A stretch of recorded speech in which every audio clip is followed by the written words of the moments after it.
Il mesure 107 mètres de long, possède une structure métallique et relie le centre-bourg de Civray-de-Touraine à Thoré en enjambant le Cher. Le pont de la Canardière, vieux de 66 ans, est en train de se refaire une beauté. Un chantier à 3 millions d'euros pour remplacer notamment son tablier métallique qui ne pouvait plus supporter le passage des poids lourds. Depuis le 11 janvier, les riverains doivent donc contourner l'ouvrage d'art fermé à la circulation pour 1 an.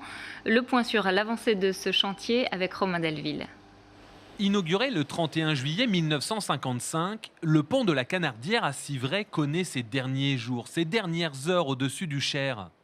Élingué, tenu par des câbles, chalumé sur sa structure, le tablier est démonté jusqu'au début de la semaine prochaine. Au total, ce sont 150 tonnes, 107 mètres de structure métallique qui sont enlevés. Aujourd'hui, on enlève un élément de 30 tonnes, qui est le porte-à-faux entre P1 et P2. Et cet après-midi, on enlèvera la partie centrale qui est au niveau de P2. On souhaite l'enlever compte tenu des éléments de crue, des événements de crue en ce moment. On voudrait éviter le moindre problème dans le week-end. Le pont de Civray fait partie des 13 ponts prioritaires du conseil départemental, à rénover ou à refaire. Celui de Chissé est à refaire et entre dans le budget pont de 13 millions sur 5 ans. À lui seul, il coûte 3 200 000 euros au département. Un pont, ça s'entretient, une route, ça s'entretient, et avec des périodes qui peuvent être plus ou moins longues, de 10, 30 ans, 50 ans. Seulement, il faut y venir. Et quelquefois, faire une impasse de plusieurs années sur l'entretien peut coûter très cher à la fin.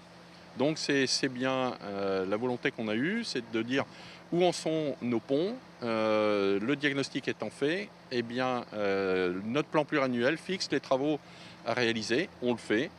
De nouvelles poutres feront leur apparition d'ici le mois de mai et le pont devrait être praticable en octobre-novembre. Le futur ouvrage sera lui aussi unidirectionnel en alternance pour les véhicules motorisés et pourra accueillir piétons et cyclistes. Quant au pont détruit, il s'offre cette semaine un petit tour dans les airs, un véritable pont volant.